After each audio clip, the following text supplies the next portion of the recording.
Welcome to our Controversial Issues Forum. We've chosen Women in Combat. There are different perspectives. The women have been allowed in the military for a while now, but they've not been allowed to fight in actual combat.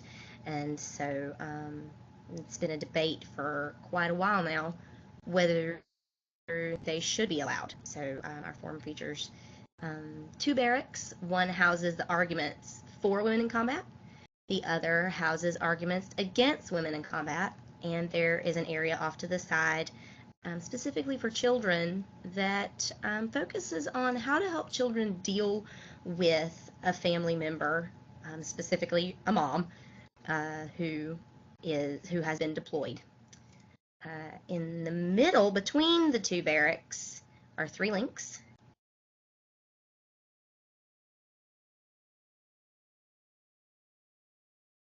One of them is a timeline of women in the U.S. Army. If you click on it, it takes you out to an interactive timeline that's got pictures and links of kind of how women began being allowed to be in the military, and then they've taken on increasingly more difficult, more challenging, more involved roles.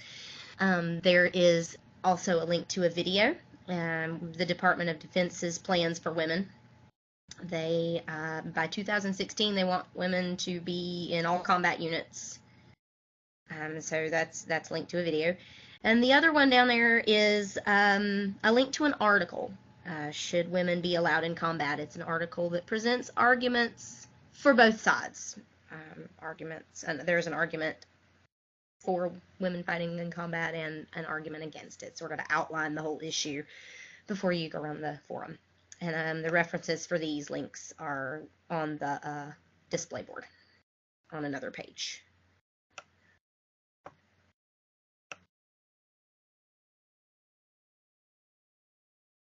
So we're going to go into the barrack that houses arguments for women in combat.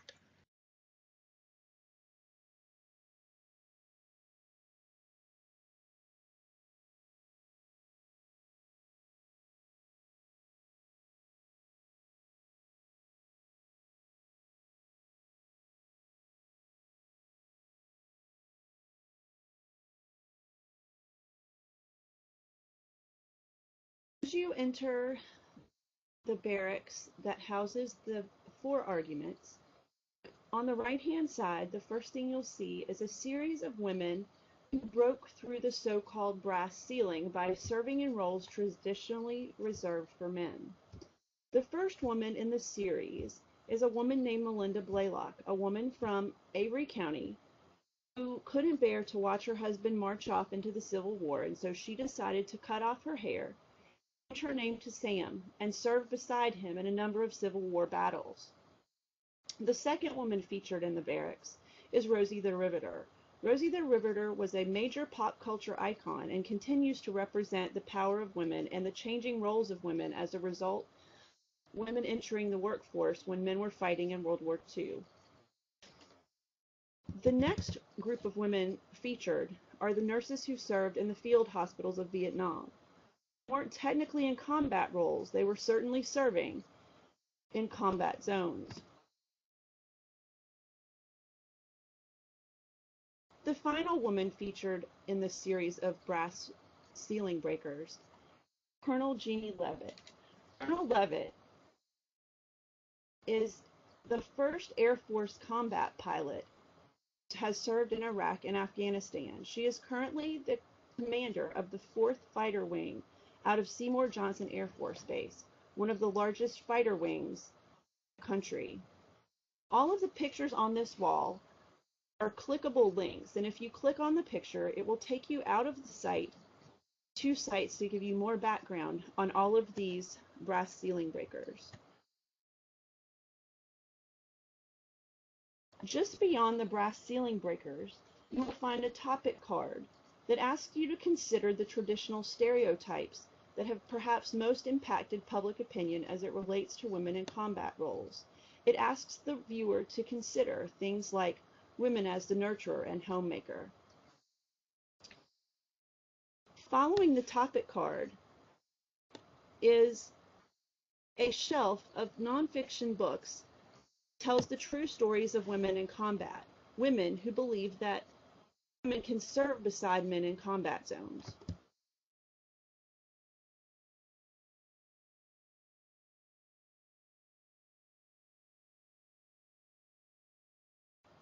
Many of the books focus on both sides, but most of the books are unabashedly for women serving in combat roles. Following the shelf of books, the viewer will find a website from the ACLU talking about how women should have the right to serve in combat roles and supporting the Pentagon's decision to drop the combat exclusion policy.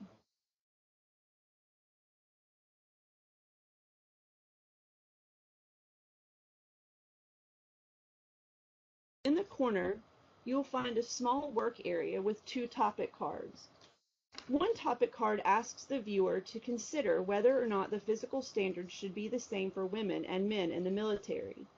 This time, physical standards for women and men have been modified to account for the physical differences in men and women. The second topic card asks the viewer to decide whether or not the Pentagon made the right decision in allowing women in combat by dropping the combat exclusion policy in January of 2013.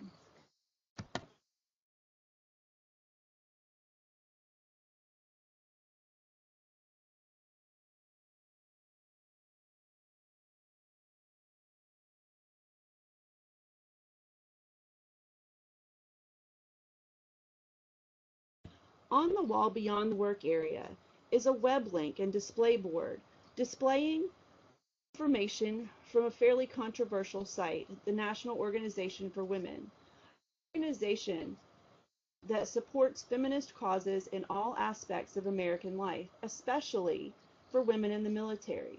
They believe that women should have the right to serve beside men.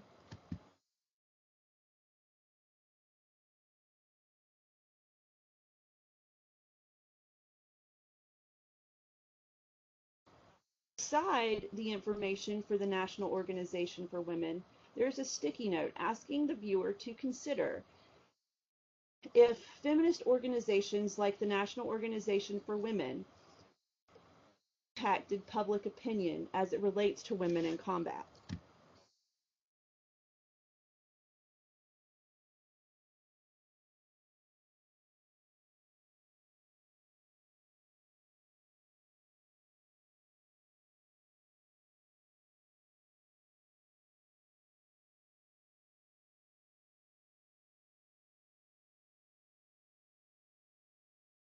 After viewing the last sticky note, there's a mirror on the wall, asking the viewer to look inside the mirror with the brass ceiling breakers reflected beside them and ask themselves if they see themselves serving in combat roles.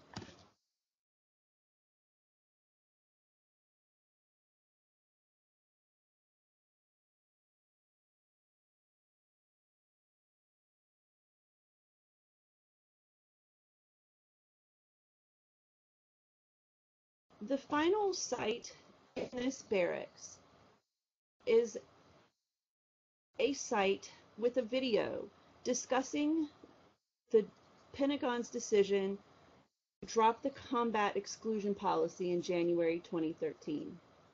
The next place we're going to go is the other barracks, where we're going to look at the arguments against women serving in combat roles.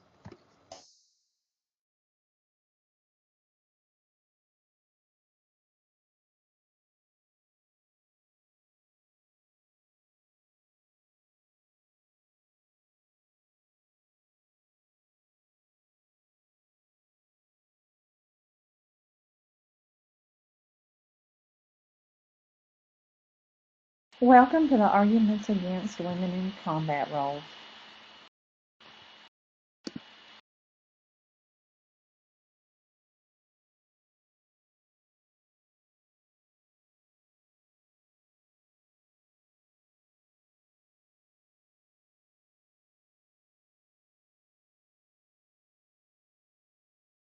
The first display board features an article, "Should Women Be Allowed in Combat?" by Catherine Ross, who is a civil affairs officer in the U.S. Navy. Her argument is no. Our pride in our military women does not justify placing them in direct combat situations. According to the Army surveys, 90% of enlisted women oppose involuntary combat assignments. The next display board features several links, feature different articles, websites, online journals. The first is The Atlantic. The article is "The Feminist Objection to Women in Combat." Seen as a feminist victory, the only reason to pursue the policy of women in combat is to placate feminism's insatiable and narcissistic drive for absolute official equality between the sexes. Another link is for the Center for Military Readiness. This article, "Double Think and Dissembling About Double Standards for Combat," focuses on training requirements for men and women, called Gender Normed Scores. To pass the Marines Physical Fitness Test, the PFT, women will have to do 3 pull-ups. This is just above failing for men. 8 pull-ups for women will give a score of 100, while 20 pull-ups for men will give them a score for 100. Military experts believe physical standards should be the same. There are no modifications on the battlefield. And the last link on this board is for Sisters in Arms. This is a documentary highlighting stories of loss and inspiration from the front lines in Afghanistan.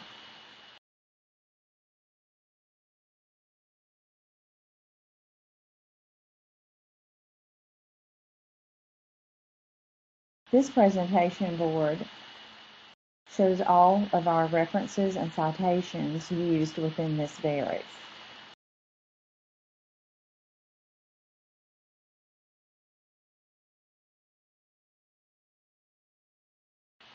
This bookshelf features adult literature opposing women in combat. And just a few of the books I wanted to point out are Women in Combat, Civic Duty or Military Liability. This book looks at both sides of the issue. The authors, one focuses on pros for women in combat situations, and the other focuses on cons against women in combat. The next book, Kimberly's Flight, looks at the life of Captain Kimberly Hampton, a combat helicopter pilot killed in Iraq.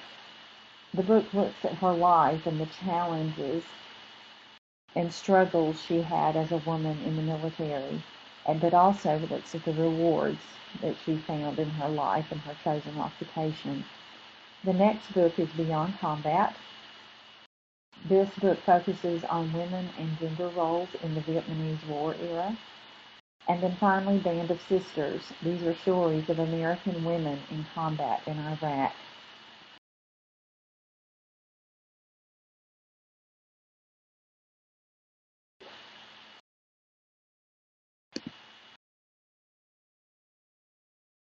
On this wall, I have a collection of pictures. These are moms in uniforms, either feeding their babies or greeting their babies after a long deployment. Mom, combat soldier, are women ready to be both? Because ready or not, the law has changed and the ban on women serving in combat has been lifted.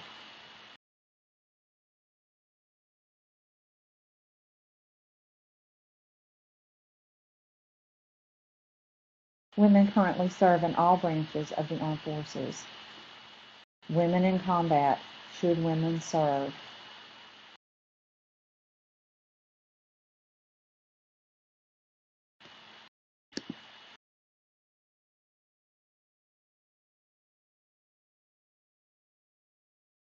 And finally, this board asks visitors to please share your answers and opinions on a sticky note and post on this board.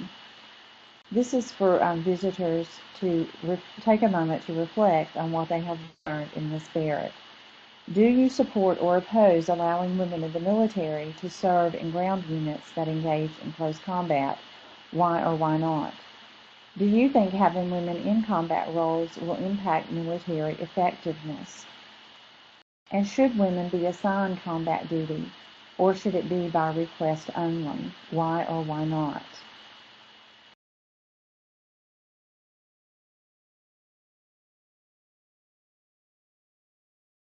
Thank you for visiting.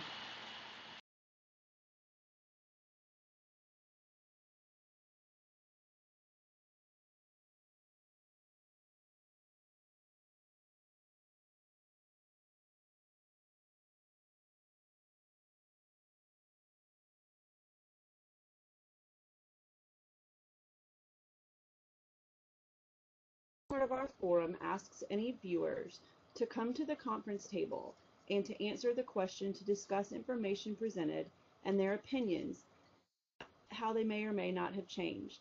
Did the articles give the person some new insight? Do they have any other thoughts? I ask you to use a sticky note to post your thoughts.